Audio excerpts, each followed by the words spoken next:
know how they can make all of those realities happen and how they can channel themselves. They don't need to go to Ramtha. They don't need to read the books. They don't need to do anything. They just can start learning to listen to self. Just start listening. Listening and love self, yeah.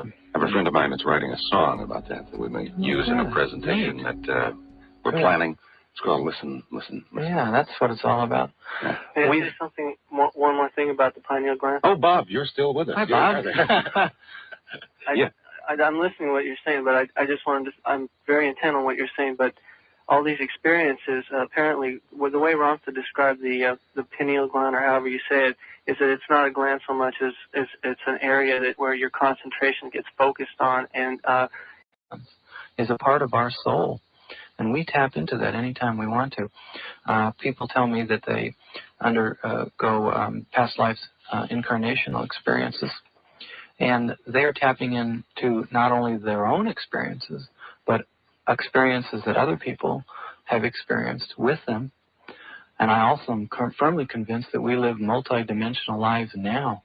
That's where all the people are coming from. Our souls are taking numerous bodies. And that's a great reason never to hate anybody, because you never know if you're hating yourself. Yeah. You know, it's amazing that you say that, because 10 years ago we taught that very secretly in private. Did you really? Yeah. And you're now teaching it publicly. And in the 40s and the 50s, we were very frightened to let anybody even know that we were teaching it, up until the time Losang Rampa Tuesday wrote his book, Ridiculous or Fabulous. No one would even think about publicly mentioning it. And well, you know, you'd be really surprised at all the talk shows that I've done. Every host and hostess have said, yeah, you know, I've heard little voices, and yeah, I've had astral experiences, and I know something's going on. They've had astral experiences, other talk show hosts? Can I interrupt you for one moment? Sure. I've never had one. We'll have one tonight. you asked him for proof. We did a 4-year project on regression. Did several hundred people.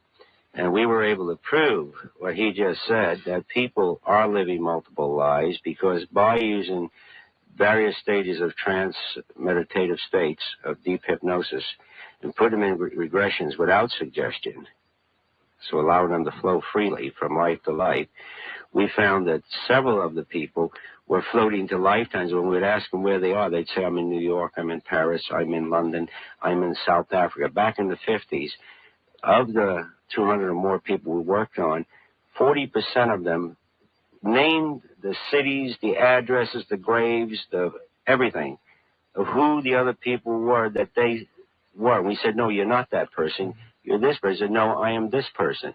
And we were able to verify these things because these were people who were living here and now. Yeah. I forgot who it was that we had on the show that had been working these experiences with these tandem lives. And in that experiment, they found the two people, or the other person, and they met. Isn't that something? Oh, yeah. And it was a very loving situation, by That's the what way. I'm saying we did in the 50s, yes. Yeah. Someday, someone's going to invent a little machine. Well, probably similar to Curlian photography. And we're going to focus it into a street in New York City, and we're going to see this thread that connects all these people.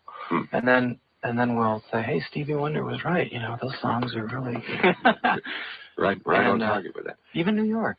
Yeah. Well, Bob, I hope we answered your question. Yeah, I just want to say one more thing, that from what I've read, that Mu is going to rise again. What's that? That Mu is actually going to rise again.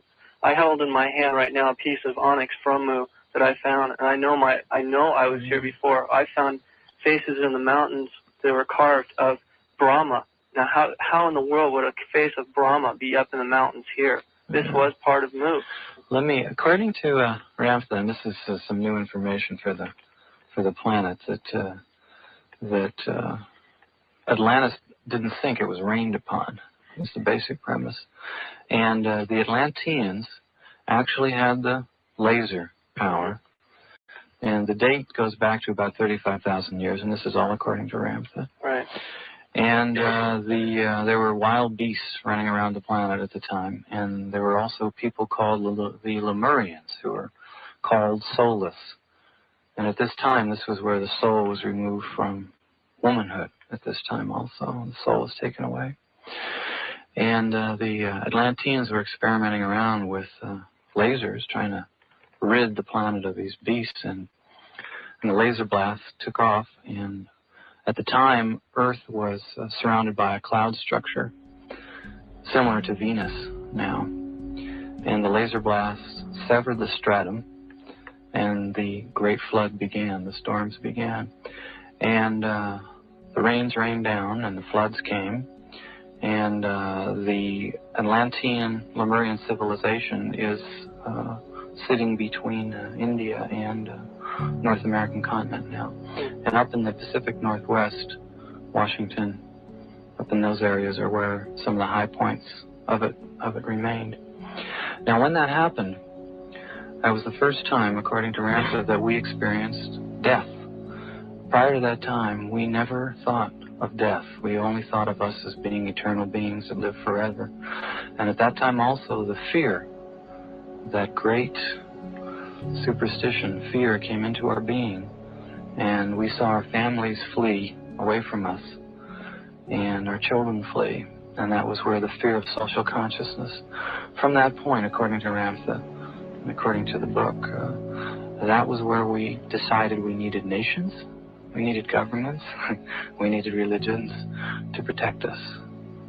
What a mistake.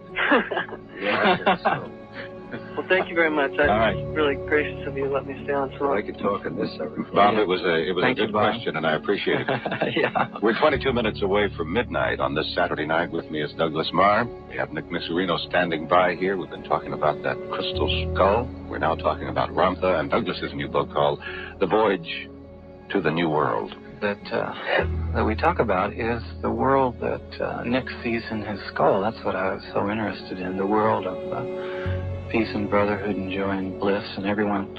You see, if we all knew we could manifest anything we wanted to, we wouldn't need to war for it.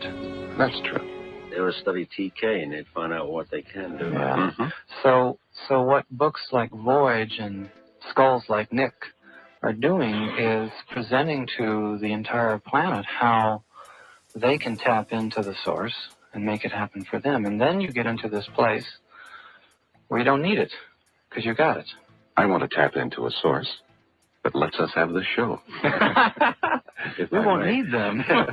Oh, well, right now, We do. we think they're a very, very good idea. It's Open Mind on a Saturday night, Ramtha. And let's see. I think Greg has something here. Hello, Greg. Hi. I have a question for Doug. Right on. Okay, Doug.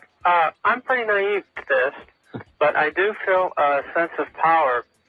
I do call it ESP, mental telepathy, whatever you want. My problem is that I haven't got to the point to where I can challenge it yet. Channel it. And I think I'm right in the middle. Mm. And what is really awkward is I'm finding out a lot of negative feedback. Oh, yes. And it's kind of built a brick wall up. And what do you suggest to me? Well, the first, when a beautiful being realizes that they're beginning to raise their vibrational rates, the first sign of it is the receipt of negative comments from friends and family And your own consciousness. your Right, own right, that's consciousness. Yeah. And that's what we talk about in the book known as unlimitedness, is when you allow that thought to come through. And people who are bringing forth the new inventions and the new technologies now are allowing that unlimited thought to come through. And the real key, Greg, is not to judge yourself. Mm-hmm. The flow to flow and going with the flow. And if we would stop judging ourselves, we would open up a whole new paradise for us. But, we get up in the morning and, we look at our face and comb our hair and we stand on the scale and we constantly judge ourselves. People smile at us and we're happy, and people frown at us and we're sad, and we're through the process of judging self. So the new world that I write about is a world where everybody comes into their psychic powers, if we can call it psychic powers, comes into their super consciousness And they do this, and they tap into self, and they do it not to form a new religion. We only have 11,000 religions now. Something like that. We don't need another one. Religions, and every one of them will tell you that the other guy is wrong, and they're going to hell. Now that is a great sadness for me, to believe that we cannot think, we cannot believe, we can't think unlimitedness because we're sinners. That is what is holding you back and a lot of other people back. The no is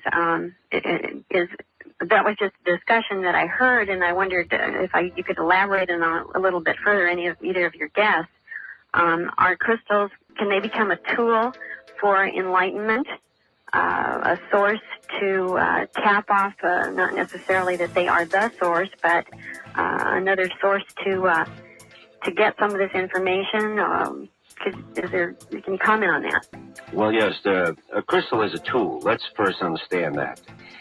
A crystal works with the human energy, with the human mind, and it is a tool.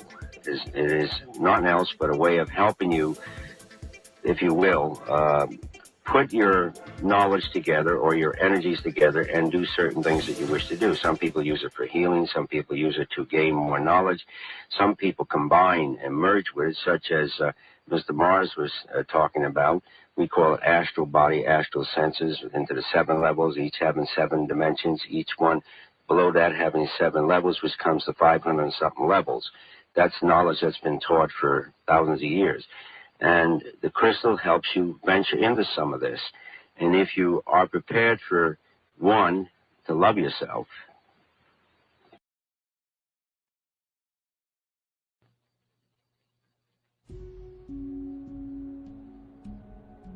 on KABC, it's Open Mind. I am delighted you're here, and I'm hoping you're enjoying KABC's new weekend of all kinds of different and wonderful things. Wasn't that an invigorating show where we just got going? Kind of get your teeth into it a little bit.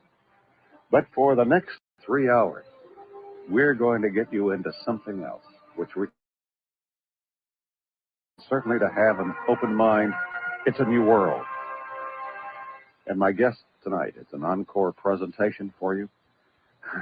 And I knew right after we did it the first time, we were going to have to do it the second and the third and the fourth time because we just touched it. Mr. Nick Nesserino. Nick, welcome to Open Mind. thank you very much.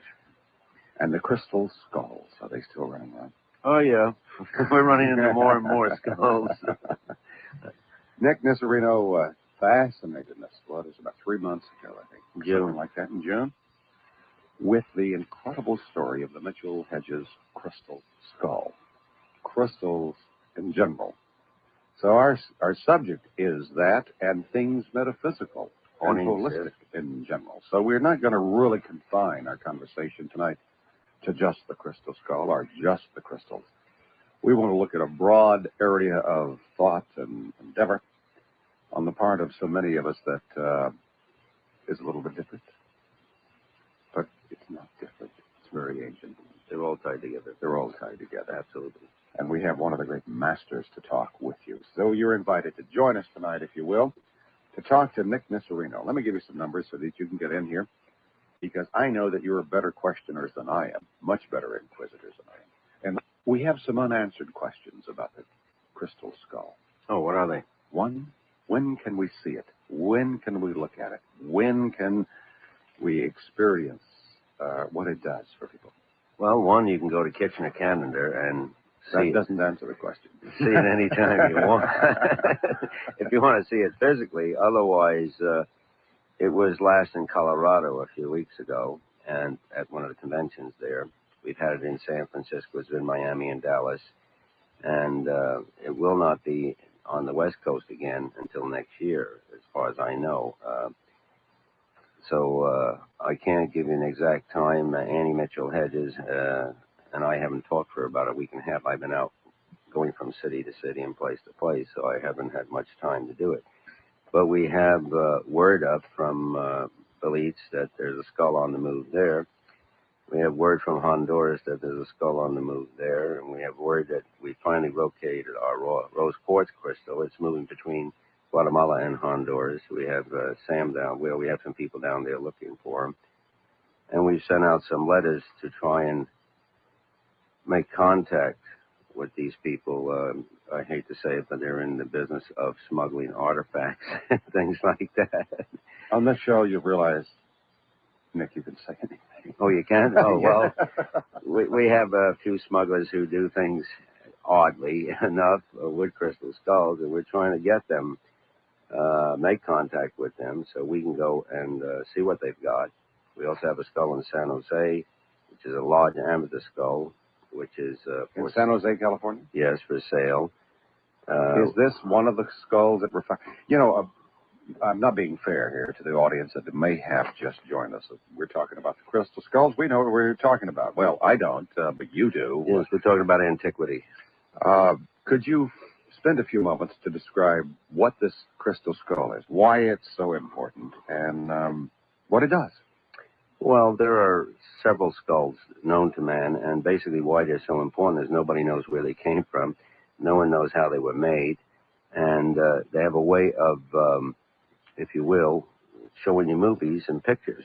If you look at them and you scry, scrying is a method of looking with the eyes and seeing what's inside of a stone or a mirror. You can watch movies move about, and they've shown the way the earth has changed many times and how people have moved through, if you will, the earth, and where people have come from, whether they've come from other dimensions, or whether, which means out of space, or whether they come from inside the earth or within water. And it's just flabbergasting because there are crystal skulls. For instance, 300 came in a week ago from Brazil that just were carved, and they're small skulls. And people are confusing them with what we're talking about. We're talking about antiquity. We're talking about something that's thousands upon thousands of years old that cannot be duplicated because of the way the optics run in the skull. Well, Hewlett-Packard had the Mitchell Hedges skull. Absolutely, yes. And one of the things they found out that there was not a tool mark 1 on this quartz. Absolutely. Not only them, but yes, they did. And actually, it would be, if you were to give our finest artisans an unlimited budget, they could not duplicate the crystal skull. So Hewlett-Packard estimated they want $1 million and a half, 24 hours a day for a year, and then they would make no guarantee they can come close to duplicating the skull or its optic powers. Mm-hmm. So I would say that several other laboratories have said the same thing. So I think that we're running into a, excuse the expression, a dead end. We've got to find the real skulls and try and bring them in and work with them. And that's what we're trying to do. And so far, something has happened. Since June, everybody involved with skulls has gone silent. We've had no word out of British Honduras, Belize, which is now Belize, not British Honduras. We've had no word out of Honduras. We've had no word out of Guatemala. We've sent 2 people and a letter into Mexico. We've had no word from them. These are the places where the skulls are. The one in Peru that we were looking for last year, I mentioned to you, has virtually disappeared. We don't know what's going on. Where we were able to make contact with a lot of people, even in the boondocks, in the jungles, we have been unable to get any response. Something is happening. We're not sure what's happening yet. And if it means going down, I guess I'll eventually have to go down and find out what's going on. But they do have skulls, in London? Yes, you have one skull called the British skull. It's an Aztec skull. It's not Aztec, but that's what they call it. And it comes from the Yucatan Peninsula. It's the British Museum of Man. You have one at the Paris Museum of Man, at the Trocadero Museum, which is called the Aztec skull. It's not an Aztec skull, but they don't know anything about it, so they call them Aztecs. You have a skull on Texarkana, which is we refer to as the Mayan skull, which actually came out of Guatemala. And we give all these things names. We don't know, mainly because the tomb they're taking from is that particular tomb. We have no idea how they got in those tombs or how they were used. You have the Mitchell Hedges skull from Lumbatan, British Honduras. That's the most accessible. This is not only the most accessible, it's the most beautiful, it's the most perfect, it's the most fantastic energy tool that I've run into, or scrying tool, in my whole life. I've never, and I've seen the Chinese balls and everything else. This is out of the world to me. It's just fabulous, and they're priceless. You know, there's no way to put a price. You can't put a price on them, and unfortunately, they come in through bandits who have been misusing them for collaterals and stuff, and trying to track them down costs money. Like this last skull, they started out with 1,000 a week. We got them down to 500 a week to work with it, and then everything knocked off. Like I said, when June came, everything just shut down. We couldn't get near any of the skulls. You know, one of the things, Nick, that is so amazing to me, here is an artifact. Right. It's obviously, we don't know how old it is. You know, some of the carbon dating on them says 250 million years old. Some of the carbon dating on the things found around them. You can't carbon date the skull. Right. It is something that our greatest scientific laboratories say that they cannot reproduce. Right. Then the properties of the skull. If a person peers into the skull, looks at it, he starts seeing an unending panorama of visions that happen to him that go back, it seems, to the antiquity of time and comes up to things that were in the viewer's own mind. Right. Their childhood, their father, their mother, things that they never even thought about. So here is an incredibly important, fantastic thing. And we have great scientific organizations such as NASA, such as Caltech, such as all of these great citadels of learning who will not deal with this thing. Well, most people in the scientific world stay out of the metaphysical for some reason. What's metaphysical about looking at a crystal skull that is now playing history for you and playing your own history? This isn't metaphysical. This is physics. I agree. This is now. This I agree. is here. This is real. But that's the answers we get. You know, I would like, I don't know who's listening to this program, but I would like to hear one of the great scientists from Caltech or from USC or from, or from TRW or from North American Rockwell. And we have so many brilliant people that are in these sciences that are in the Southern California area to tell me why you won't deal with this. Because this thing is obviously a collector of information that is unlike anything that we have ever seen in our life.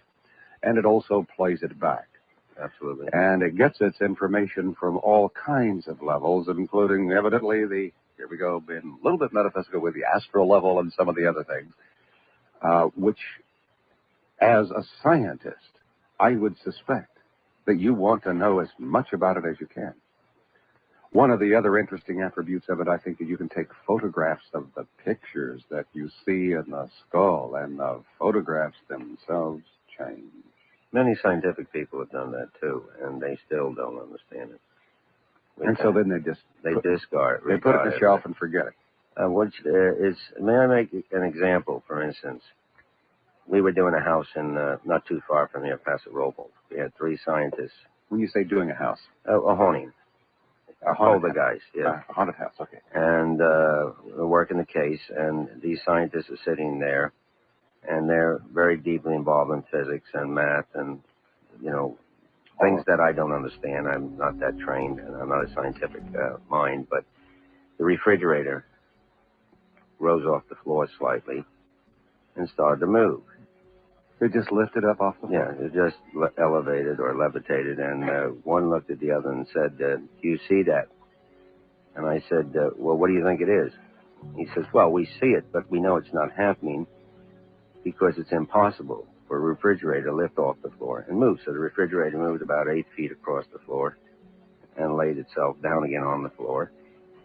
And he says to me, if you can make it do it again and again, he says, we'll believe it's happening.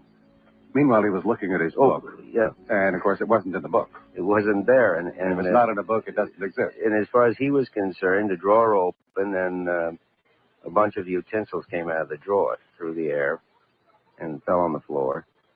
And his only comment was, how did you do that? Mm-hmm. See, and, of course, they hire people to go around to convince everybody that these things are not really happening. And they would like us to just forget about the skull. But I think the skull's too important to forget. I think it's the type of a computer that's so unknown to us and has gathered so much knowledge and information that if we can get the knowledge and information out, it might be very beneficial to us and perhaps to all of mankind. I'm looking forward to doing a lot more work and locating a few more skulls and getting a lot more information on Well, the skulls all seem to come from Central America. Yes. For some reason we don't understand. Some of them are giving us very graphic pictorials of a very violent time. Yes. The Mitchell Hedges skull, not so much. It must have lived in a more loving society, as it were. I guess they're just going to imprint or collect the information that was around them. You know, I thought about this a lot, Nick. I'm thinking, let's say that this skull was found by some primitives, and it's doing these marvelous things. And it might be looked upon as some sort of a god. Absolutely. And so, therefore, in many primitive cultures, to worship a god, you had animal sacrifices, you had human sacrifices. In fact, we have human sacrifices going on in Los Angeles right now. Yes. All of the time. And generally, they are little babies that are being burned by some of our fine citizens. That's another story. We'll get into that later. Not on this show. All right. And those things are collected in those skulls, and we see them. Wild stuff. And I see that I'm getting so involved in what you're saying that I'm backtrack. I've got to take a break here. We're talking to Nick Nisserino. We're talking about the crystal skulls. We're talking about anything metaphysical. Anything metaphysical. We're talking about some nuts and bolts about what happens in this relationship between physical and spiritual life, because there is a very strong thread. And whether you like it or not, absolutely, it is a part of the world that we live in.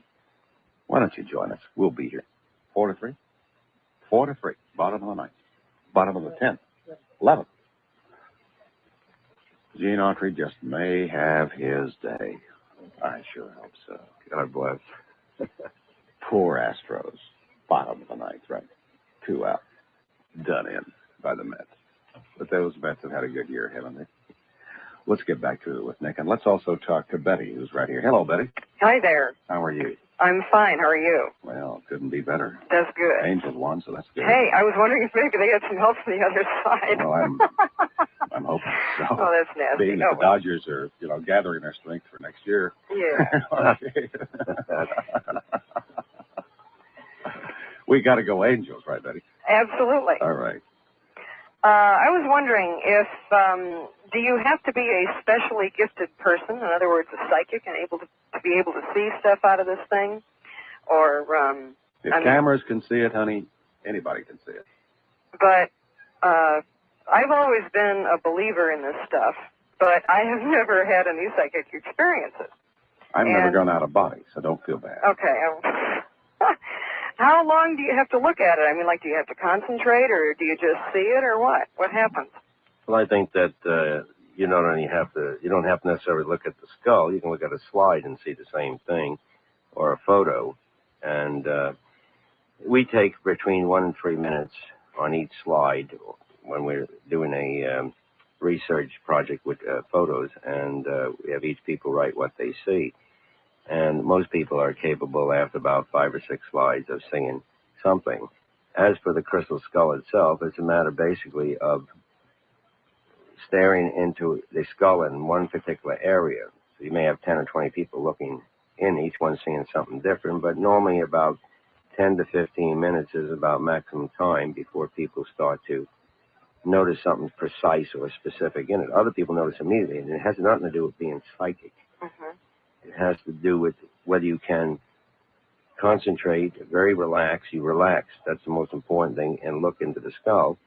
And where you're looking, you may not see what someone else is seeing, and they may probably not see what you are seeing. But I would say that I know of nobody who does prying that can't do it within a couple of hours at the most. What particular area is the most prolific, shall we say? In what regard? I mean, in seeing. Do you stare at the forehead? Do you stare at the teeth? Do you stare at the nose? You stare at whatever part is left open for you to stare at.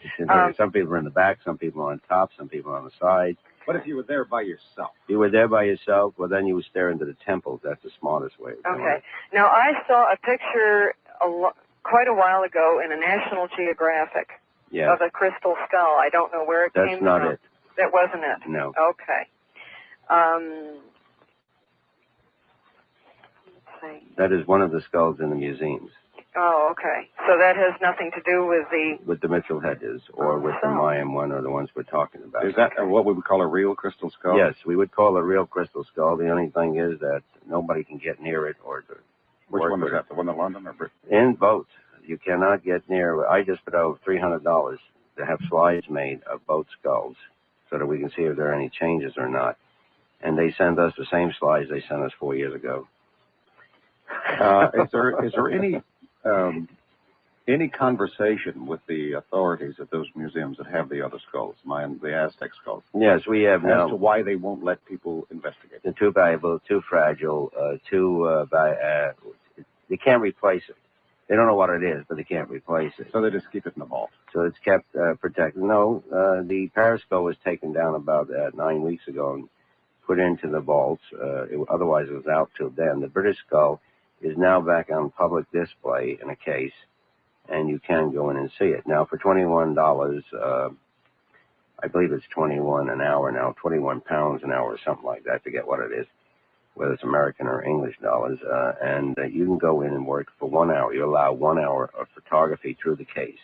Mm-hmm. You cannot take the case out. But it's also playing the images, too. Oh, yes. It was taken down 3 times because it scared the heck out of people. It's okay if you say hell. Oh, all right. Well, it scared... I don't believe in that here anyway. It frightened some people, and it was therefore removed by public demand and has been also replaced by public demand because there's 2 groups. One group that wants to get it lost and another group that wants it out in the open where the public can see it. Well, there are those people that say, if we don't understand it, let's find out about it, and the others that say, if we don't understand it, kill it. How does it differ from a crystal ball?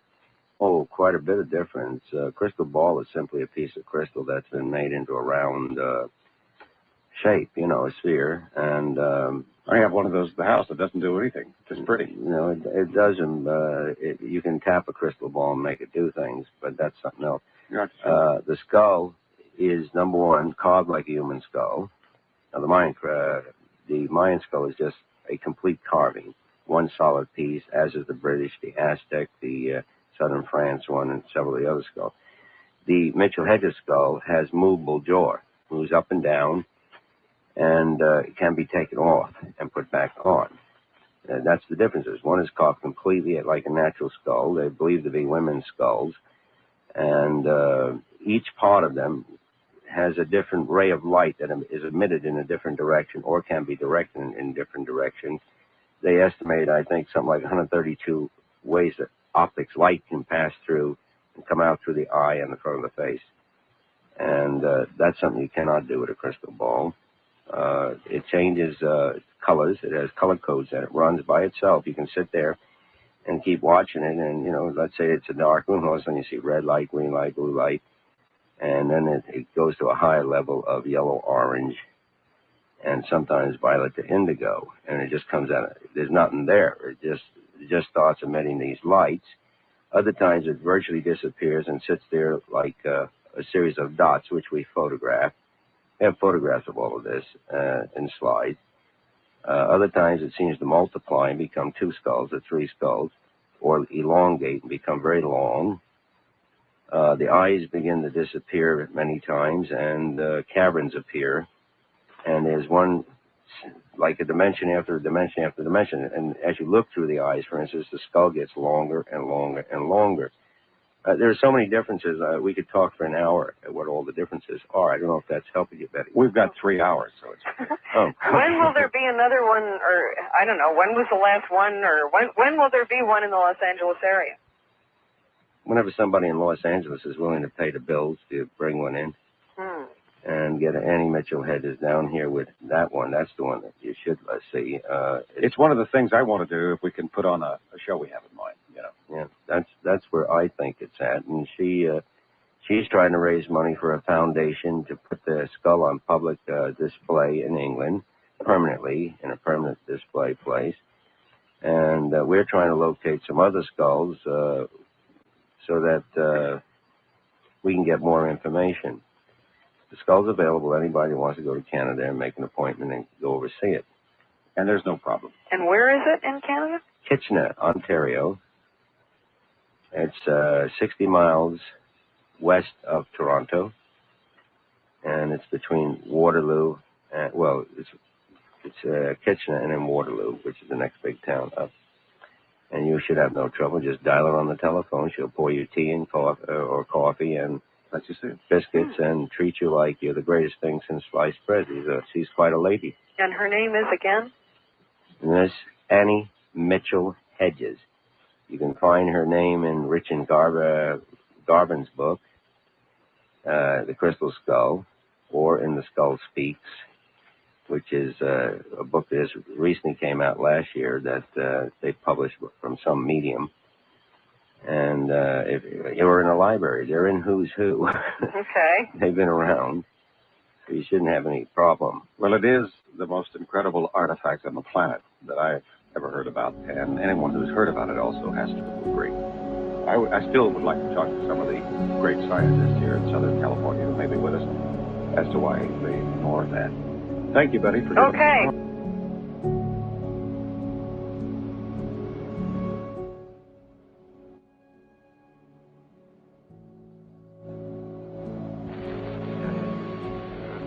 the original before the chips. In other words, I was doing work in the chemical laboratories on silicon crystals, which... Well, crystals ought to be very interesting to you. Okay, Yeah, we'll accept that. I think it's also very interesting, too, if you notice one other thing, about the location of the finding of the crystal skulls, which is in Central America, and the location of the other major artifacts of our time, which is in the Middle East. That these 2 points of the globe are the only 2 points of the globe of which you could call the crossroads of the 2 great land masses of Earth. The area east of the Mediterranean is the crossroads of the great landmass of Europe and Asia and Africa. And, of course, Central America is the crossroads of the great landmass of North and South America. I agree with you. We have a theory about it, not only before we saw the skulls, and we still have a theory about it now. Dr. Bruhl, who is the foremost authority and has written the most information on Atlantis, for instance. Mm-hmm. Everybody's popping Atlantis these days. When I spoke to him and several other people a long time ago, they thought I was crazy because I said, you're looking in the wrong place for a place you're calling Atlantis. If there's even such a place by that name, you should be looking west out in the Pacific. See, and this year he's starting his investigations in the Pacific because he has located some ancient maps and stuff that indicate that what he's been looking for the last so many years of his life is not in the Mediterranean and out in the Atlantic, but in the Pacific. I believe that the land masses moved from west to east. Well, that could have been the so-called Lemuria, which was the earlier. It could be Mu. Lemuria was a later date. Mu would have been before that. Pangaea and a few other places would have been long before that. And I believe that parts of, if you will, Central America or parts of South America were at one time connected with Africa. Mm-hmm. And I believe that as the land broke, and what we saw in the skull, like we were looking down from a plane or something, because all of a sudden the skull, I was with it for 33 hours locked up. Mm-hmm. And I watched this entire thing go ahead of me. I didn't eat. I didn't drink. How could you? And I just sat there and watched this entire show. And I watched the Earth change 4 times. Now, in each skull, I watched something different. Like one skull only changed twice, another skull only 3 times. But it all changed the same, like it all had the same information. That's number 1. Number 2, this young man that was just talking to us, he talks about a stone, which is a communicator, and a transformer or transmitter. In the skull, we see, particularly it started with the Mayan skull, we see a person putting stones into the eyes of the skulls, and as they do, like moving pictures running very rapidly through the skull. So when you put it in the right eye, it seems to receive it, and when you put the stone in the left eye, it seems to transmit it out. So this is another thing. A lot of this will be in the book when it's finished, but the thing that is intriguing to me, and more so than anything else, is that everybody's trying to convince me that the skulls came from Tibet. And having been to the Orient, I've been in over 110 countries and spent a little time wandering around, so I know a little of what I speak. I have found no proof of any skulls anywhere except in Lower Mexico, Central America, and Northern South America. is the only place I found any connection with the crystal skulls. Yet I hear all these other, I've seen skulls in other places where they take human skulls and they cover them with brass, or they take the skull plates, or they take and cover them with turquoise or malachite or something like that. I'm talking about a solid coarse mass that's carved away the way you're not supposed to carve quartz. We can't carve it. You know, and it has all these optics in it. Frank Dolan said, and Larry Labarre, Hewlett Packard, that when they did the electronic microscope photography work, they swear that there is 2 batteries in that skull, and they even photographed it, and Frank Dolan supposedly had the photographs, and no one has known what's happened to Frank Dolan's work. He's written a book. Why it's never been published, I have no idea. I wish somebody would publish it so I can read it, because he won't tell anybody what's in the book. Well, maybe we can get him on the air. Yeah, well, you might. He's not that far up the line. He's at Santa Barbara, above Santa Barbara there, and so forth and so on. But let me take this a little further. Well, let me do one thing, because we're going to get in trouble if I don't. I'm sorry. We have to stop for a second, and we'll be back to this fascinating. Nick, on the Saturday night, we're talking to Nick Nesserino, and we are also talking to Mary Grace. Hi, Mary. Hello. How are you? Well, I'm glad to be on the program. It's very interesting. Well, we're delighted. Yes. You know, some time ago, a long time ago, I read this paperback, The Crystal Skull, and I think it's this Martin, he spoke about the Mitchell skull. That's the one we're talking about here. Yes. And in it, he mentioned, some time ago, but I remember him saying he thought that it was the extra energy that was in it that precipitated the calamity of Atlantis. Is she asking a question like that? That's hard to say. Well, I wanted some elaboration on that. Well, elaboration is, number one, the skull shows 4 times that the Earth was changed and went into turmoil, whereby people began to flee the Earth. It seemed that, and you have to understand, there's never in any skull, all 8 skulls, when we see people moving, they're moving east and south.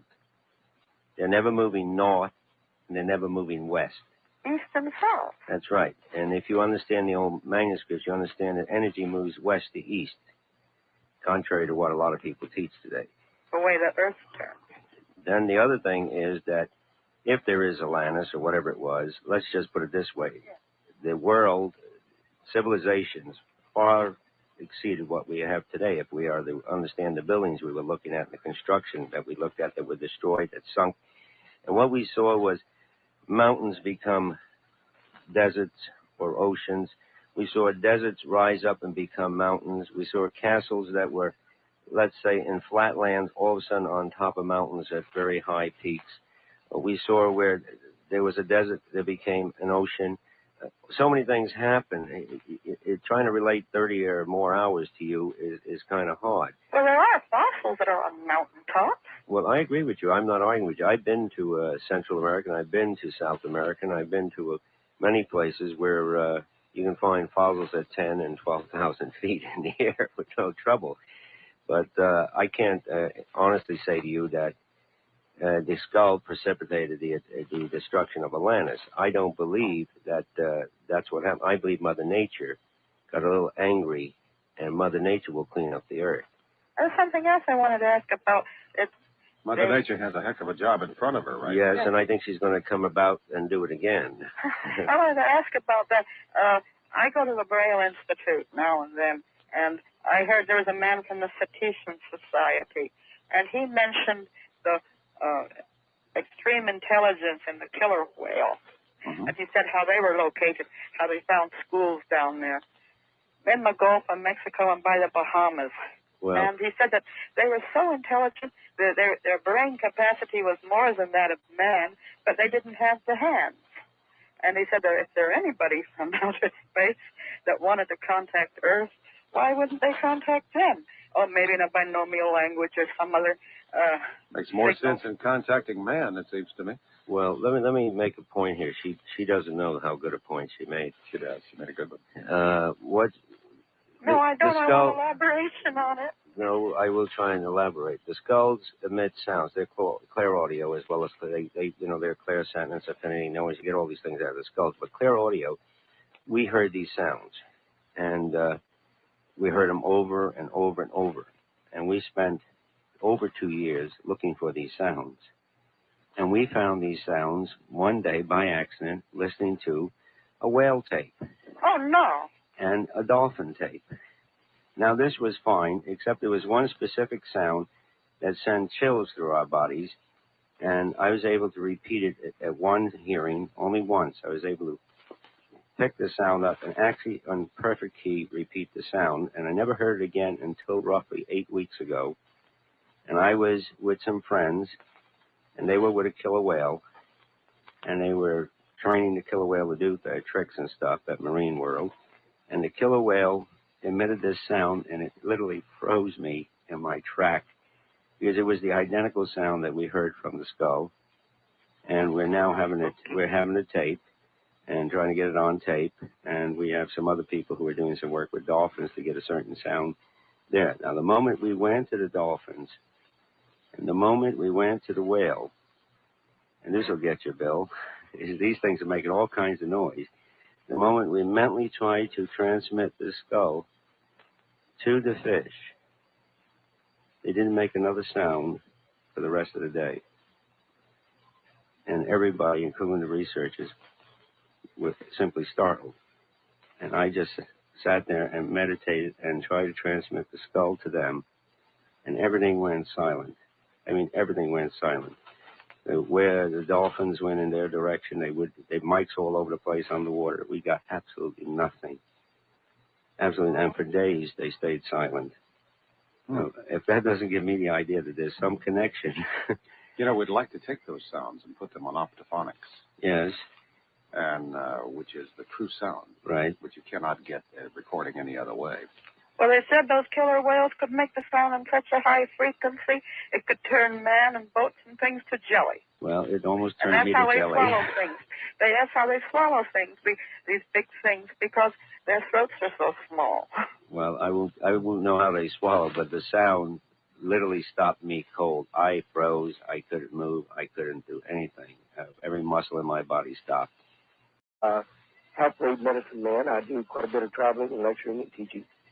And I've done quite a bit of work with John Lilly and Artie Lane and quite a few other people. And I belong to a group that is called the Twisted Hairs Medicine Society. And it's an intertribal medicine society that goes back about 750,000 years. Forever, yeah. And it has a connection to the crystal skulls that I think you might find very significant. I don't quite know where to begin with it, except to say that... We'll just go with the flow. Just go. All right. Well, to begin with, our elders say that there are 12 planets with human life in this particular universe, and we call them the 12 magical worlds. These are in old teachings that are kept down in kivas, quite a ways underground, about 3.5 miles underground. And there they also have a thing that they call the Ark. And the Ark happens to be a full-size, totally clear, male amethyst crystal skull. Its jaw moves, and it's based on exactly the same thing that you see in the Mitchell Hedges skull. And along with it are 12 other skulls. I should say 11, because the Mitchell Hedges skull is actually one that is missing. And what happened is our elders say that they met on a planet which they call Osiria Conwea in the Cherokee language, which was the fourth planet out from the dog star Sirius in the Canis Major constellation. And that they met there about pretty close to 1 million years ago by our time. And with them, they had taken the total collective unconscious knowledge, in today's modern language, of one planet. Each planet had brought a clear female-sized crystal skull. And that basically, the way they had worked it is that it is a holographic image computer. That if you know how to program into them, you can open the skull, and it's very much like you would do if you had a computer in your home. The large ones, called the singing skulls, or the talking skulls, all have movable jaws. And the people from each planet brought their collective knowledge encoded into these holographic image computers. You could call them the great Novak computers. In other words, they encompass the total of some knowledge. They met on Osiria Conwea, and they met in council. And the reason they met was because of what was happening here on what we call Ahitama, Grandmother Earth. And what they saw happening was that we were not at the stage of enlightenment, at the stage of movement and progress that the other planets were. They refer to us in our language as the planet of the children, which is what Ahitama means. And they decided to come here. They dreamed themselves here. They did not have to play around with spaceships, et cetera, because you dream yourself here when you pick a human body, according to the old twisted hair elders. And so they dreamed themselves here. When they arrived here, they had one alternative, basically, and that was, do we approach the inhabitants or do we not? They realized that they could not yet do that because they couldn't be accepted. When they came, they had no necessity of the human body. They appeared in what our people refer to as the luminous egg or cocoon form. So what they did is they built two huge crystal domes in the ocean. And they built one in what would now be the Pacific Ocean, which they refer to as the Blue Dome, or Sequan. And they built another one in the Pacific Ocean, or the Atlantic Ocean, which they called AUC, A-U-C.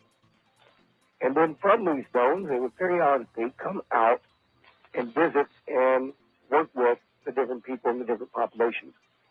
This was prior to the building of Mu, Lemuria, Atlantis, and an old civilization called Mahian.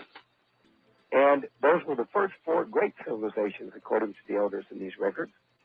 By the way, they've said they will reveal what I'm talking about to you sometime between August the 16th, 1987, and August the 16th, 1990. Does this have anything to do with... I'm sorry, I didn't hear you. Excuse me there, Swift Deer. I know that there has been a lot of agitation and stirring among the tribes in Arizona. Now, as you heard Dr. Andrea Paharic explain to you and Tom Bearden explain to you that a thought is something that is in the virtual state. It is energy. It is real. It is alive. It works. Particularly if it's in harmony with the nature, character, and personality of the Creator, of Mother Earth. Don't be so flippant to think that you are thinking about world peace. It doesn't have great value, particularly whenever you are aligned with millions of people around the globe. The Million Minutes for Peace is something that is sanctioned by the United Nations, by every government in the free world, some that are not in the free world, in fact, by people everywhere. It is the Million Minutes for Peace month in Los Angeles. It's asked for by Mayor Bradley, Governor Duke Magley, President Reagan. And I'm very proud to be, along with Dennis Weaver, on the stage at the Hollywood Bowl this coming Saturday afternoon, the 18th, 2 to 4 o'clock. It's free. Get there. And if you will, join me for a moment as we pledge a moment for world peace. The thoughts are important. Think them very deeply. Hang in. You start with a dream, simple as it seems. That's how we got to the moon. And then you keep it in mind all of the time. And miracles really will happen. I know it's true. No matter what the odds are, if you just believe, you'll always find an answer. Just remember, 1 minute becomes an hour. 1 seedling becomes a flower. 1 wish on a shining star can make all the difference. I've seen it happen. It all starts with me and you. Deep inside of our hearts, we are a part of every being created. And if together we try, it's not to deny, our love will unite every nation. And with this love, we'll build a new foundation so that everyone their life in peace. Just remember 1 minute becomes an hour. 1 seedling becomes a flower. And 1 wish on a shining star can make all the difference. I've seen it happen. It all starts with me and you.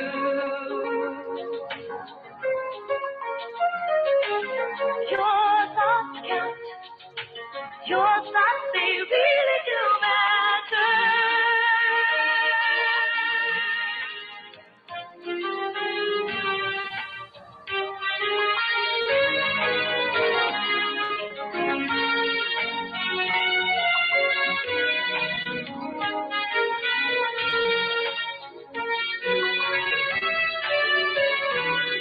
I know it's true. No matter what the odds are, if you just believe, you'll always find that 1 minute becomes an hour. 1 feeling becomes a flower, and 1 wish on a shining star can make all the difference. I've seen it happen. It all starts with me and you. Yes, 1 wish on a shining star can make all the difference. I've seen it happen. It all starts with me and you.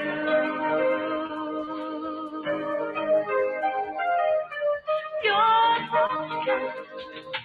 Your thoughts, they really do matter. Your thoughts count. Your thoughts, they really do matter. Your thoughts count.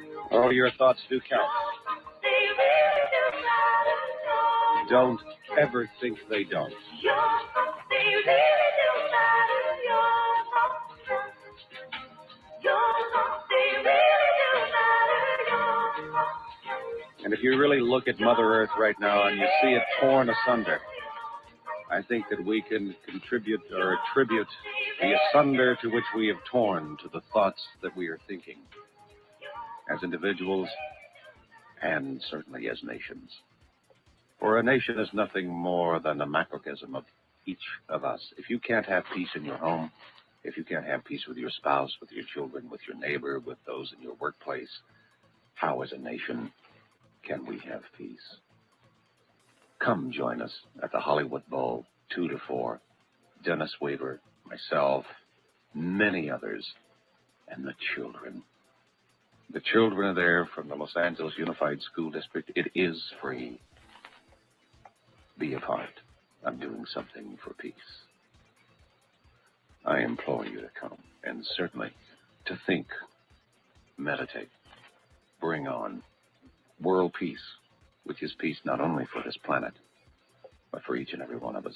Swift Deer, are you still with us? Yes, I am. Thank you very much. You're welcome. That's a great message. Well, I am so delighted to be a part of it. I want to say one more thing, that the word is out that I am going to be down at Leisure World in Orange County Friday night. It isn't open to the public. If you're under 50 years old, you're a suspect. you know, That's true. After sunset down there. And they did ask me to ask all of you that had found out that it was going to be there. They just can't handle that situation, and they have a full house. Okay, so, but I would never deny myself the opportunity of being with those wonderful people. Nick had some questions for you, Swifter. All right. I understand, number one, not only have you taken some of the old skulls out from the word that passed.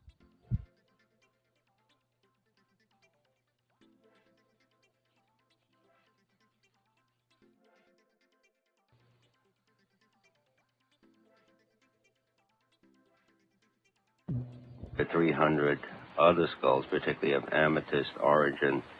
Are you planning a skull triad symbol, or are you trying to through the skulls, reactivate those that have departed, or what is the purpose of your bringing in so many skulls? Well, see, basically, we're bringing in small ones, which are called monitors. Yes. But see, each time there are actually 8 circles of crystal skulls and have been since the elders brought the original singing skulls down from, the Star Nation people. And those singing skulls, you must understand that in 1554, when Cortez came with Father Diaz, 2 of the skulls were lost. The Mitchell Hedges skull and the skull that contained the knowledge of Pleiades. The planet was called Plahetica in their language. Mm-hmm. And at that time, 2 of the skulls were lost. And were put back and were supposed to be sent on the ship. Very, very powerful story happened with that, Nick. What they did is that one of the skulls actually got back all the way to Italy. And in World War II, a Navajo sergeant found it in a church that had been taken over as an observatory station, a reconnaissance station by the Patton's Allied forces. And he recognized it for what it was, saw that it had a moving jaw, knew that it was one of the singing skulls, put it in his duffel bag. He ended up losing an arm and a leg. His grandfather was one of the Twisted Hairs. So it got returned back to the council. What year was this? Let's see, that would have been 1944. Well, 1944, 45. I was with a skull in France that had everything you're describing and belonged to the Knights Templars and to the Society of the Blood of Jesus. Right. Now, see, that's one of the ones that doesn't have a moving jaw. And we have not relocated that skull yet again, but... in fact, that farmhouse disappeared, as I read. Yes, the farmhouse disappeared. Quite a few things disappeared. The people disappeared. All sorts of things happened. But I was just curious about it. There was also one was in Berlin, is now in Italy, with a movable jaw, and clear quartz crystal, which was held by one of the Gestapo and moved from there and is in Italy at this time. We are now looking for it. And so far, all we have are dead ends. We haven't found it. Well, that's because it's been returned back to the council here in the United States. Okay, I see. That's where it belongs, in a sense, and that it's part of the family.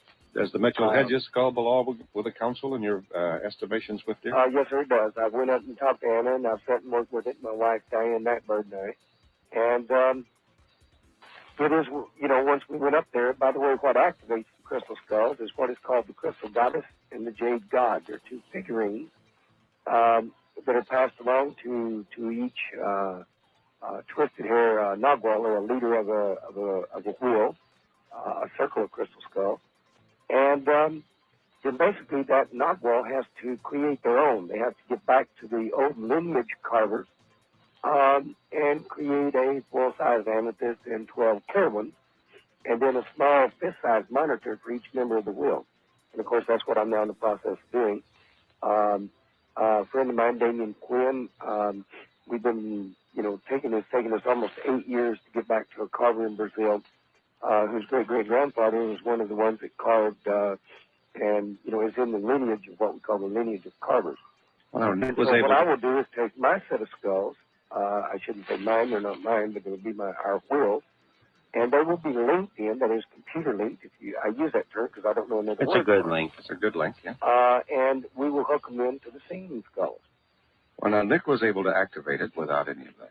Right, because see, you can, you activate it, but what you get is the same thing as if I go in here on my Macintosh and, I turn it on and I put in the disk, but I can't access what's in the memory, say, of the Novak computer. So all you can do is get into its basic programs. Well, we got in far more than the basic. We went in at least that we figure, if we count the dimensions, one behind the other, there was at least 13, maybe 14 dimensions. Each one holding a picture and each one giving a direct picture. So this was no simple deal. We've been working with codes for years. Right. And we understand sound and we understand color and we understand the rainbow and the rainbow people. Mm-hmm. And you'll find it's got 144 programs in its basic. Well, it's more than that, really, depending how you're looking at it. I have a basic program I have to get at. Oh, my God. I want to talk to this guy. Oh, well, go ahead. Can you hang on there, Swift Deer? Sure. All right. Thank you very much. You're with Swift Deer tonight. And Nick Nisserino. I'm Bill Jacob, still on the line. Nick, you still finish that conversation off there. Well, there's more than one fabulous crystal skull, as Swift Deer knows, and I'm sure his elders know, too. I was just curious as to his use. You see, I remember talking to a Sioux dog soldier quite some time ago, a very old man who claimed that there were 9 council of skulls, and he claims there are 8. And I'm wondering if each tribe has a different understanding of the skulls, or if they don't. But can you enlighten me on that? Is he still there? Oh, yeah. As soon as I push the button, he's there. Did you hear my question? Yes, I did. There are 9 circles, Nick. That's very accurate. The man that you mentioned is also one of the twisted hairs. And see, the 9th is actually the one that's in the center.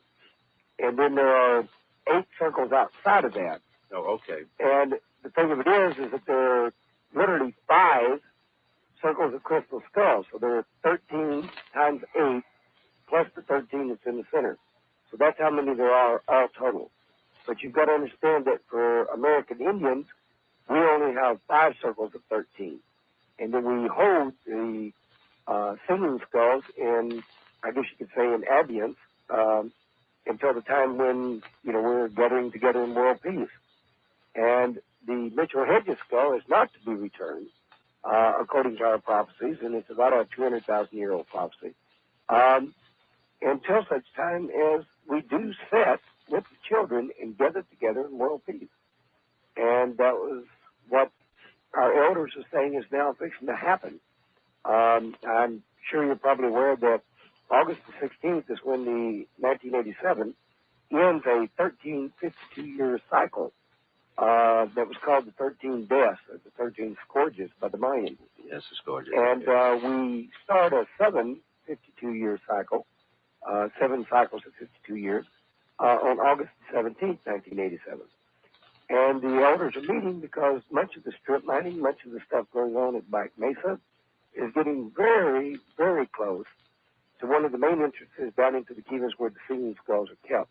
And, of course, if they continue, they could destroy hieroglyphic records that are down in those old kivas that show many of the things and the speculations that we've talked about. For example, the Cetacea connection. The elders say that the old twisted hairs that came here from Sirius and Pleiades would not take on a human body because they would lose too much memory. So they would frequently choose that of the great porpoise, the great whale, which you were referring to as the killer whale, which, by the way, is a dolphin. It is not a whale. If you'll check with John Lilly, he'll verify that for you. It is actually the largest of the dolphins, the orca, and is not in essence a whale at all, like the sperm whale and the other species in that Cetacea group. But they would pick on or use those forms because they could process more stimulus input from the environment and not lose memory, as opposed to taking on a humanoid form, which would require them to slow their vibration down to such an extent that they would lose memory. And so there's very, very much that is there. And as you know, in working with just one singing skull, with Mitch's Hedges skull, there's so much depth to it that it's far beyond anything that we could even begin to imagine. And having seen, the other 11 in the amethyst skull, which is called the Ark, it's awesome to see what the elders do with these. And it is intertribal. It's Lakota, Dakota. It goes all the way down from the tip of South America up above Alaska that belong to this Twisted Hair Medicine Society. And it's a very closed, very secret society. However, they opened their teachings in 1979. And so there are many of us, a man named Sunbear, Jaime Storm, Leonard Crowdog, myself, Twyla Neach. There are many of us, Grandmother Evelyn Eaton, who just passed on, Grandfather Tom Wilson of the Navajo. Many of these old men and women have started opening their teachings and opening the teachings that have been held and kept in the computer imagery or programs of the crystal skulls. Why Swift Deer were the crystal skulls always seemingly found in Central America? Well, they were kept for many years, Bill, in Oaxaca. Haka at Monte Alban. And, of course, with losing two of the skulls, the Mitchell Hedges skull, which is Grandmother Earth, and the other one, which is Pleiades, and they finally got, like I say, the one back from Italy is now back in the council. In fact, I saw it not even a year ago. What about the one in England and the one in Paris? Those belong to the other circles. In other words, the other circles of 8. They're not actually part of the original singing skull group. Now, I've seen them work with 8 skulls. Mm-hmm. Full size, some Right. bigger than the others. I'm talking about full size, not the ones that Dave Quinn is making. No, full size. I'm talking about full size Right. skulls. And I've worked with. Guys, we've just gone through a full-size hour. We can't have gone to an hour. We got We've into gone rose to- quartz. Hang on, we'll be back in a second. Oh, my God. Hey, golfers. In the midst of a stimulating discussion here this Saturday night on Open Mind, we're going to take a break for network news. We have our guest, Nick Nasarino. Our subject is basically the crystal skull, but we can talk about anything. And Swift, dear, if you want to hang on for about 8 minutes, we'd like to get back and finish the conversation that you and Nick are into that's so fascinating. Would you? I'll be happy to. All right. We'll be back after the news. I'm Bill Jenkins. With me is Nick Nasarino. We're talking about the crystal skull, among other things, but we're certainly able to talk about other things as well, like UFOs. And would you believe mermaids? Talk about anything you want. They're there, too. But let's finish up our conversation with Swift Deer. Are you there, Swift Deer? Yes. Okay. He's a patient man. Patient. Very patient, Swift Deer. That's one of the attributes of our elders. Yeah. God bless. Well, I don't want to really hog the program, Bill. I just really wanted to have a chance to talk with Nick. I've followed his work for quite some time, and quite frankly, I've been very impressed with the work that you've done, Nick, with the skull. Well, thank you. And I think you've done a great service to try to get people to understand that there's a lot more there that we're not aware of. Well, as soon as our book gets out, I'll have to make sure you get a copy of it somewhere. We would definitely appreciate that. And I appreciate the information from our Indian brothers concerning the skulls. I think it's marvelous to find out that in the oral history of the Indian nations are the stories of the civilizations we've been talking about on this show for the last 9 years, from Pleiades and from Cirrus and the other places. Absolutely. yeah, we could actually. What I'll try to do, Bill, is I can send on to you a copy of the writings that we've translated over into English that I spent about 8 years translating. I'd love to have that. And you can maybe relay it on to Nick. Oh, I'd love to get it. Yes, I think the main point that I would just simply like to leave to the listening audience and to both Bill and Nick is that, you know, we're all here to try to achieve something of beauty on this planet. And what the crystal skulls really show us is what we're capable of in the way of technology that is in alignment with Grandmother Earth. And it doesn't destroy the mineral, it doesn't destroy the plant, the animal, the human, or the spirit. And we can do that, and we can get it back. There's a lot of help. There's a lot of people that are pulling it together. We did a Rainbow Planetary Festival in Interlaken, Switzerland. The Dalai Lama was present. We had basically scientists, shamanic killers, metaphysicians and psychics, medical doctors, and world religious and spiritual leaders, as well as current scientists, Ralph Abrams, Rupert Sheldrake. I could go on with a long list. And we met with all these people at what was called the Rainbow Planetary Festival and sat down and discussed key issues about world peace from each of those disciplines. And we're planning to hold another one next year in Texas, in Dallas, Texas, another Rainbow Planetary Festival. And, of course, you're talking about the thing you're doing on Saturday. I hope you join us. I will be in Dallas, Texas, interestingly enough, doing a teaching to the group down there on the crystal skulls and also on using healing crystals in the American Indian tradition. So I won't be able to join you, but I'll certainly join you by holding a pipe ceremony in Dallas. So we'll join you with a pipe ceremony there in Dallas and try to link with you that way. Well, you can, and we hope you do. And we will look forward to it, and I really appreciate being on your program. All right, Swift dear, thank you for joining us. God It's bless. a pleasure for us all. You're welcome, and welcome beauty. All right. God bless. Bye-bye. Thank you. Bye-bye. I know. There are always moments that are delightful, and it's good to hear the signs and the sounds from our Indian brethren. They are very concerned about what's happening to Grandmother Earth right now. There's a great stirring among the nation. Done some healing with animals. And Gloria Dodd. Okay, fine. Now, all right, let me just ask you, if you are working with an animal that seems to have throat or coughing or something, placing the crystal on them at the neck part, and how would you said you strap that on or put that on the collar or something? Yes, we just take a little thread or some ribbon or a cord or whatever you want, and just tie it and have it hang down. Great. So it hits against the chest or the throat. Yes. And then working with people, if you're doing healing, would you put crystal on them, like, for instance, around their neck, or let them wear it with the point down? Well, I suggest anytime you're using a crystal, use a point down when you're hanging it on the body. I know there's this new school of thought by some people who have all of a sudden come out of nowhere and said that you've got to wear the crystal with the point up. But the point is the energy line. The energy line goes down the chakras. Right. And it goes down into the feet, which is the ground. And you have 2 chakras in the feet, which are very important, the same as the chakras in the hand.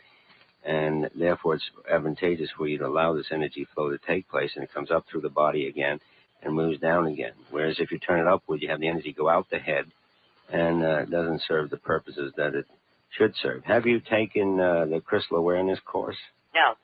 I would love to. I would suggest that you contact either one of the crystal awareness teachers, either Heidi Ho or Peggy or whoever is in the area. And there are at least 400 teachers down here, or graduates or something. Anyone anywhere near Irvine? I don't know. Orange County? Call Heidi Ho Enterprises, and Master Ho or Susan or one of the people there will be more than glad to...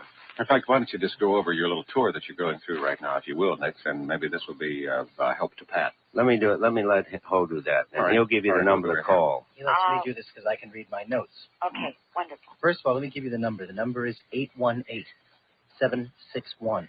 Okay, that's in the city. Right, 0945. 0945. Okay, and I'll give that number again before I get done. Tomorrow, Nick is doing a crystal workshop from 10 to 6. Yes, I heard you say that. Sportsman's Lodge, and it's $50. Crystal sales all day. On Tuesday, he's doing psychic influences at the Sportsman's Lodge, 7:30 at night, and that's $20. Wednesday, Astral Senses, Sportsman's Lodge, $20. Now, that's in Studio City or Ventura? In Studio City. Then we move to Orange. Good. And what I'm going to suggest again is rather than go through the whole thing, call 818-761-0945. There are people on the phones now. There will be people on the phones all day tomorrow.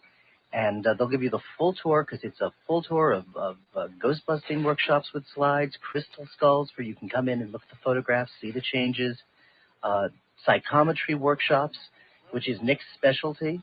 There are so many different things we've got him doing on this tour, because Nick is really one of the most well-rounded people I know in this field. Oh, he looks pretty thin to me. Bill, let me just tell you something real quick, because I know...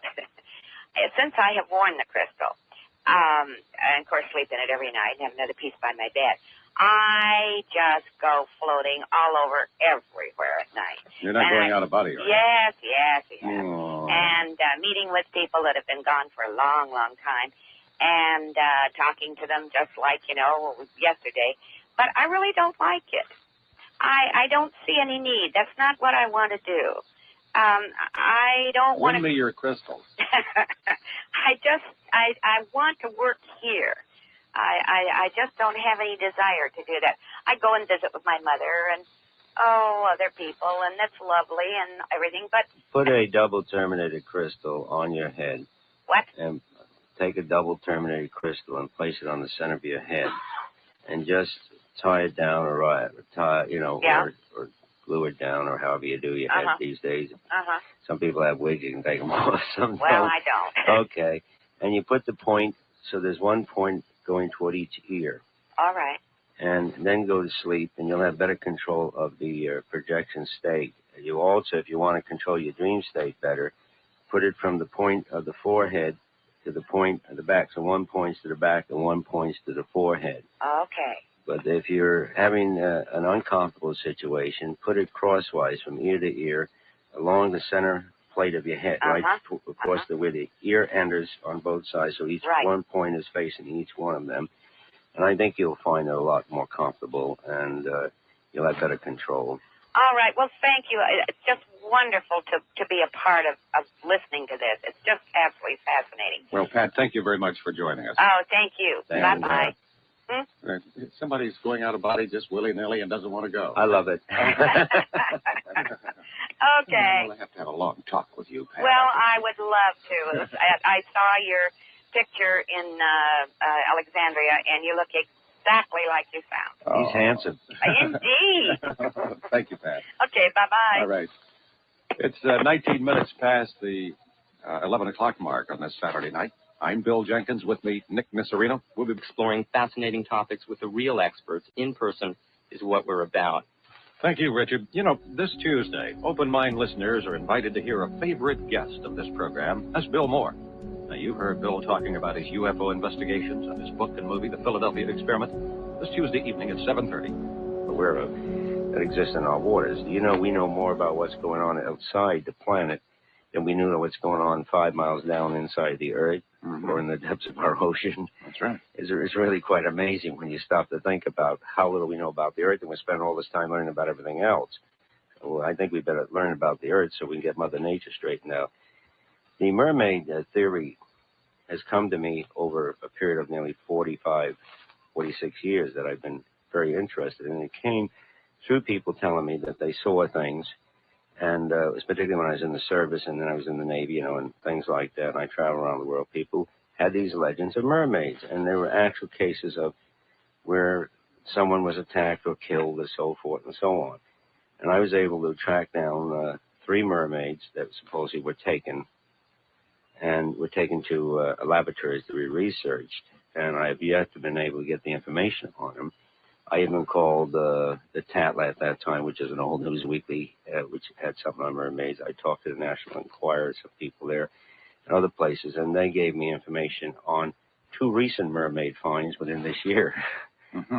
And they state certain things, which I think are rather interesting. Number one, that the bodies are completely tattooed on back and front, and that means a very highly sophisticated society. When you start tattooing bodies, you're talking about someone that is very involved and very intellectual and knows what they're doing.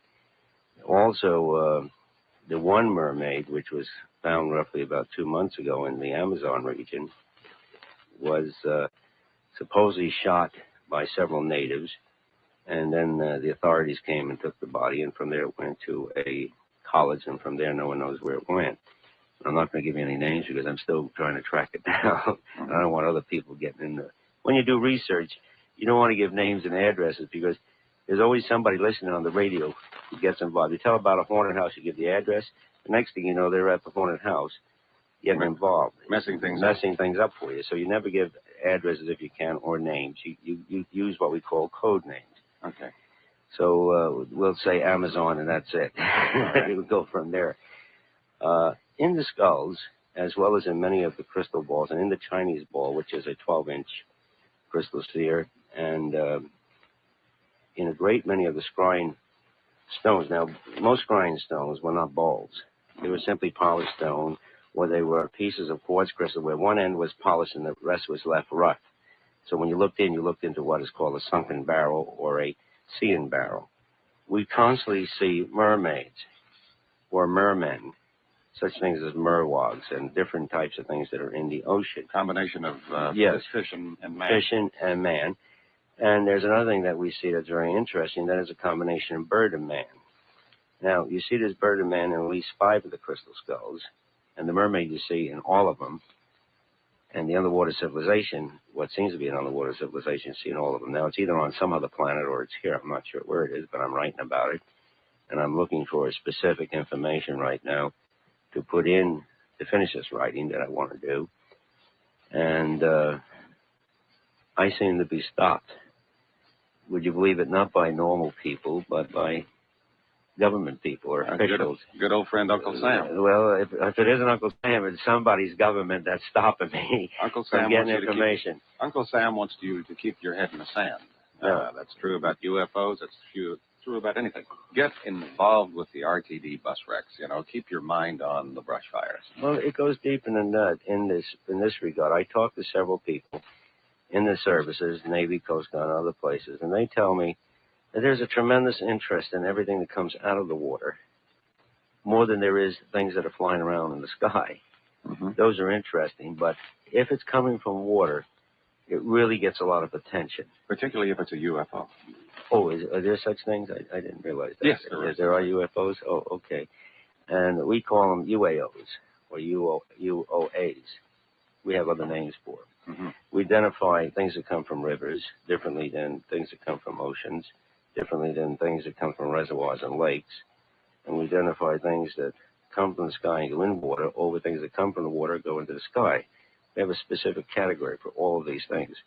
But there is a thing called a UFO. I'm glad because I can't get anybody to admit to me at certain levels that they exist. Do you want to read the Freedom of Information documents from General Twining and from General George Marshall and from Douglas MacArthur and from... I've read all of them, but I read Project Blue Book and half of it was crossed out. Well, Project Blue Book, of course, was a joke. Yeah, and so was some other things. Reports were a joke. Yes, I agree.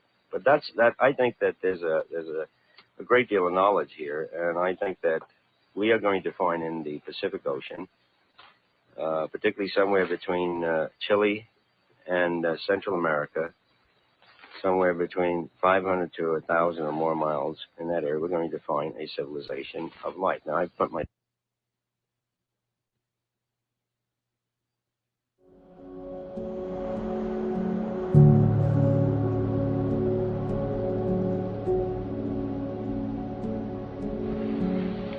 coming from this civilization, and I think they're quite concerned about some of the things we're doing.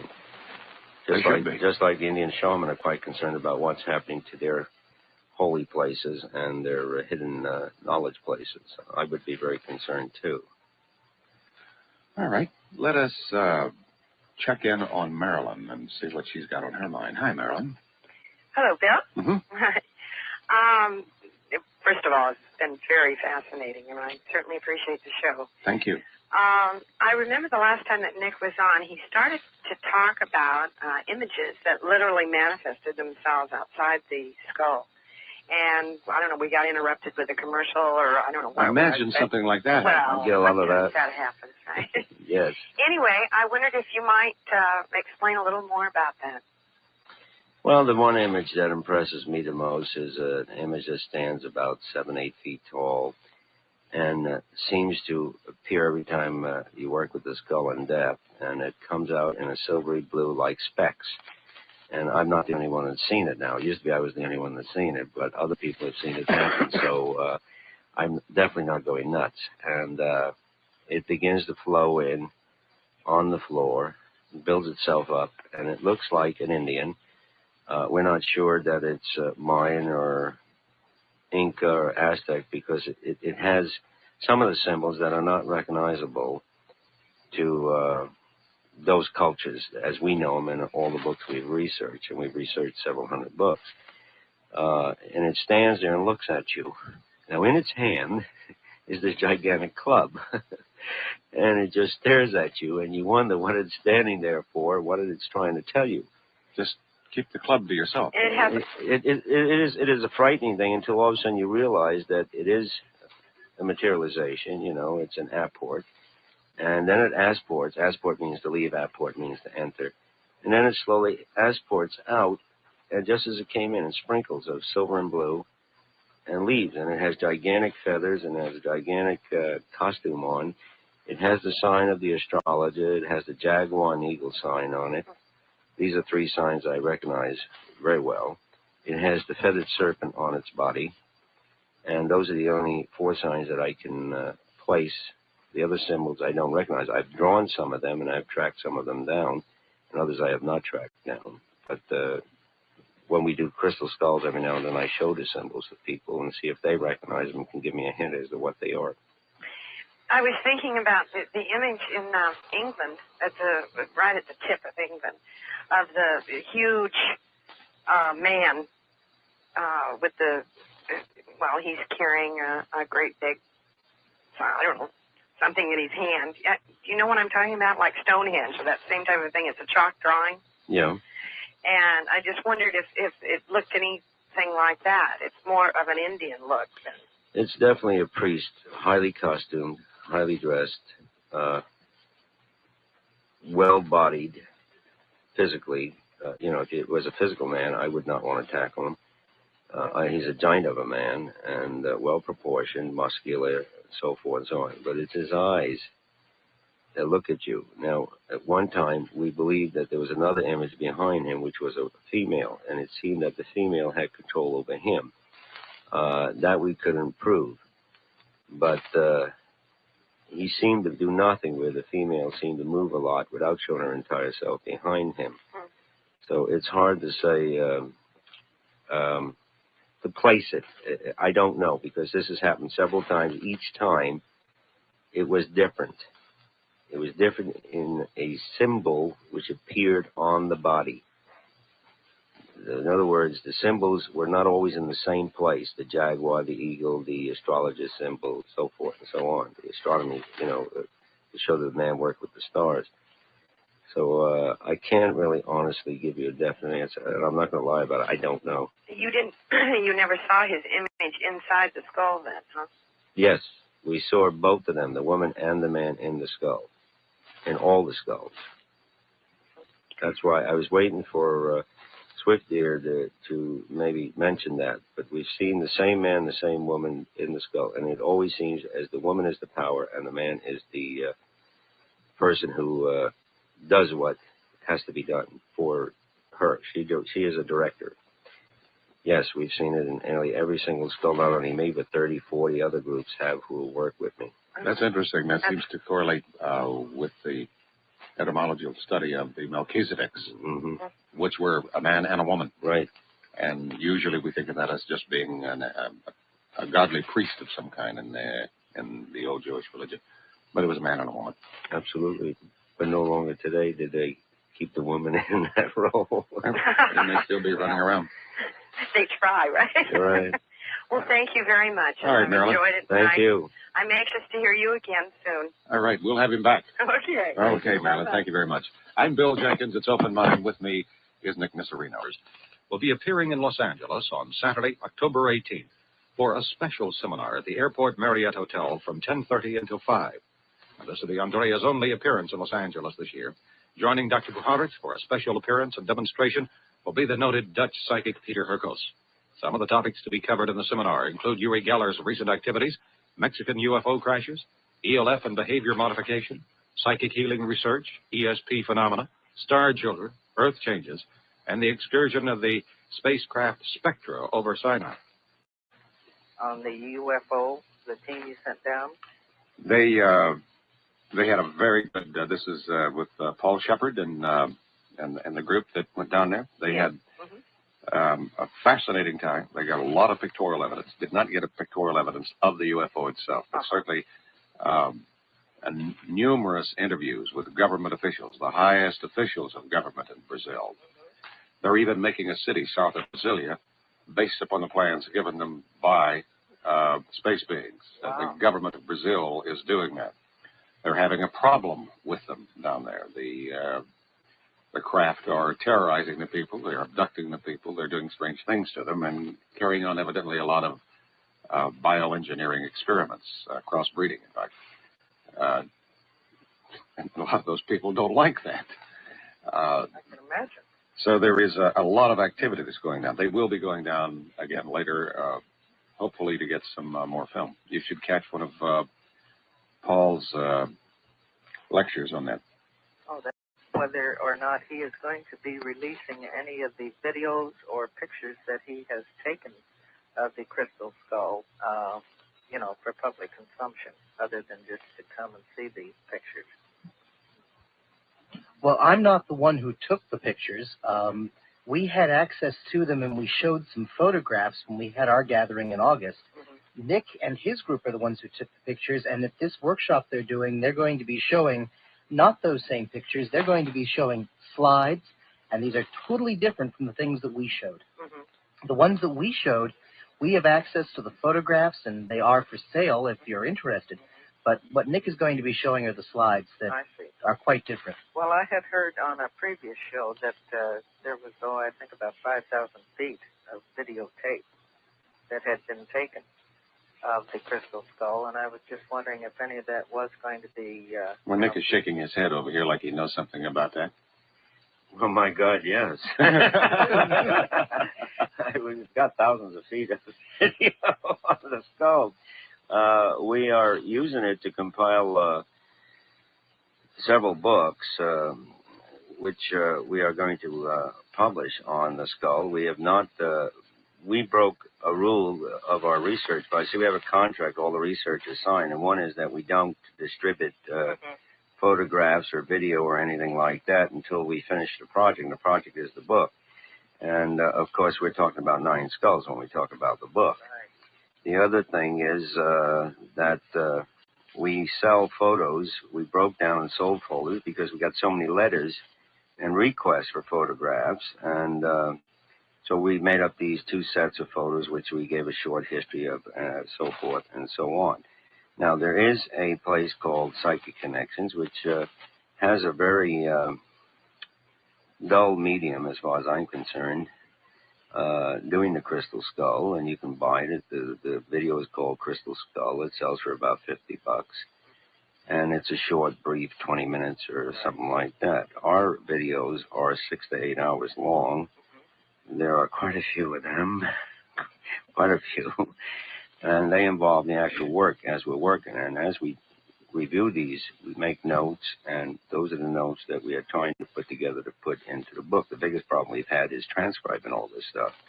In the meantime, we've brought in and researched several hundred other books from information we've got from the skull to see if we can verify some of the things, and we have been able to verify a great deal of it that was unknown to us. But no, the videos will not be on sale until the book comes out. Then we will have videos and slides and everything else. I'm with you, Margaret. I want one. Yes. Okay. There are pirates out there that have been selling them like hotcakes, we understand. That's a violation of the copyright law. Sometimes the Swiftier can call in again, or you can have him on the show or something. All right. If you want to see a video, come to one of the Crystal Skull workshops that we're having in the next week or 2. Hey, listen, if it's there, it's there. Right? That's right. Okay. Thank you so much. All right, Margaret. Thank you. Thank you. There will be music and there will be entertainment. It will be quite an uplifting afternoon. And we find it will be more uplifting if you were there. Okay, let's see. Fran is on the line. Hello, Fran. Hi, Bill. I've been fascinated by your show. I've been listening to the show and the show prior regarding the crystal skull, and have been doing some studying on my own. And I was interested if Nick had ever used a chant, a gnome, to unlock any information from the skull. We've used all types of chants, including the and the by the way, is many chants. And we use all phases of it, and we break it down by its code symbols and sound symbols. And we've used sounds of animals. We've used sounds of Tibetan chants. The best reaction we've gotten is chants from some ancient Peruvian chants done with water whistle tunes, and where the natives keep up a steady chant behind them.